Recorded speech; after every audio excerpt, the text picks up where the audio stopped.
ભરૂચ જિલ્લાના પૂર અસરગ્રસ્ત વિસ્તારોમાં તાત્કાલિક સર્વે કરાવી ખેડૂતોને વળતર ચૂકવવામાં આવે તેવી માંગ સાથે કોંગ્રેસ દ્વારા કલેક્ટરને આવેદનપત્ર પાઠવવામાં આવ્યું।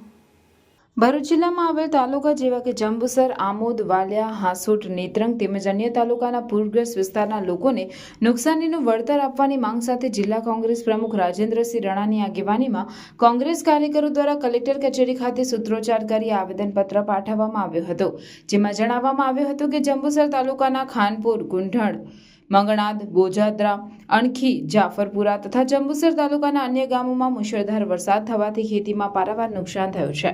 જંબુસર તાલુકાના ખાનપુર ગામની પાછળ આવેલ સોલ્ટના માલિકોએ મોટા પાડા બનાવી દીધા હોય પાણીનો યોગ્ય નિકાલ ન થવાને કારણે ખેતીમાં ભયંકર નુકસાન થયું હોવાના આક્ષેપ કરવામાં આવ્યા છે, જે દૂર કરવામાં નહીં આવે તો તે ઊભા રહી તોડી પાડવાની ચીમકી પણ આપવામાં આવી હતી। તે ઉપરાંત ભરૂચ જિલ્લામાં પૂરના કારણે ડૂબી જવાથી મૃત્યુ પામેલ હોય તેનું પણ સરકાર તાકીદે સર્વે કરાવી નુકસાનીનું વળતર ચૂકવે એ સહિતની માંગ કરવામાં આવી હતી। આવેદનપત્ર પાઠવવામાં જંબુસરના પૂર્વ ધારાસભ્ય સંજય સોલંકી, જંબુસર તાલુકા કોંગ્રેસના પ્રભુદાસ મકવાણા સહિત અન્ય અગ્રણીઓ અને કાર્યકરો ઉપસ્થિત રહ્યા હતા। જગ્યા ખુલ્લી રસ્તા માટે રાખવામાં આવે છે, તેના હજારો મીટરની સંખ્યામાં આ લોકોએ દબાણ કરેલું છે। અધિકારીઓ જાણે છે, ભારતીય જનતા પાર્ટીના તમામ નેતા જાણે છે, છતાં પણ આ કાળા કાન કરીને આજે આ ગામોને બરબાદી તરફ મૂકેલા છે।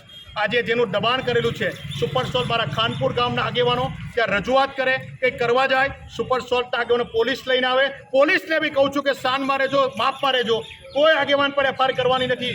રસ્તો હોય, કોઈનું મકાન આવતું હોય, પાણીનો રસ્તો કોઈ દિવસ રોકી ના શકાય, મકાન આવતું હોય તો મકાન પણ તોડવું પડે, તો આ તો સરકારી જગ્યા પર દબાણ કરેલું છે। જંબુસર તાલુકામાં ટંકાડીથી લઈને અનેક ગામોમાં દબાણ કરેલું છે। સોલ્ટના સુપર સોલ્ટના માલિક આજે પોલીસની ધમકી આપી એફઆઈઆર કરીને મારા ગામના આગેવાનને, ગામના સરપંચને, ગામના કોઈ પણ નાગરિકને દબાવવાની કોશિશ કરશે, એ જિલ્લા કોંગ્રેસ સમિતિ કોઈ સંજોગોમાં સાથી નહીં લે। જો આ રસ્તાઓ ખુલ્લા નહીં થાય, આ પારાઓ દૂર કરવામાં નહીં આવે, માટીના એટલા બધા પારા નાખી દીધેલા છે કે ગામો ગામ દુબાણમાં જતા રહ્યા, ઘરે ઘરમાં પાણી ઘૂસી ગયું, ખેડૂતોમાં પાસે ખેતરમાં પાણી ઘૂસી ગયું, આજુબાજુના બહુ જ ખરાબ અને દયનીય હાલત છે।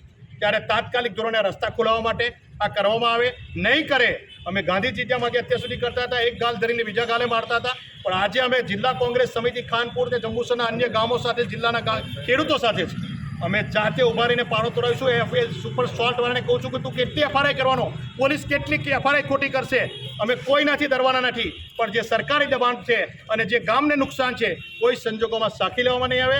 આજે અમે માગણી પણ કરી છે કે ખાનપુર ગ્રામ પંચાયત, ખાનપુર ગામના લોકો હવે આ રિન્યૂ કરવા માગતા નથી કે અમારા ગામનું આ નુકસાન, અમારા ગામની જમીનની દબાણ અમે આપવા માગતા નથી, માટે કલેક્ટરશ્રીને એ પણ રજૂઆત કરી છે કે આ સોલ્ટો ફરી રિન્યૂ ના થવા જોઈએ, ટંકારીની આસપાસના પણ રિન્યૂ ના થવા જોઈએ, કારણ કે આ લોકોની જો હુકમાની અને બેદાદાગીરી છે એની પર નિકાલ કરવા માટે આજે કલેક્ટરશ્રીને અમે રજૂઆત કરાવી છે।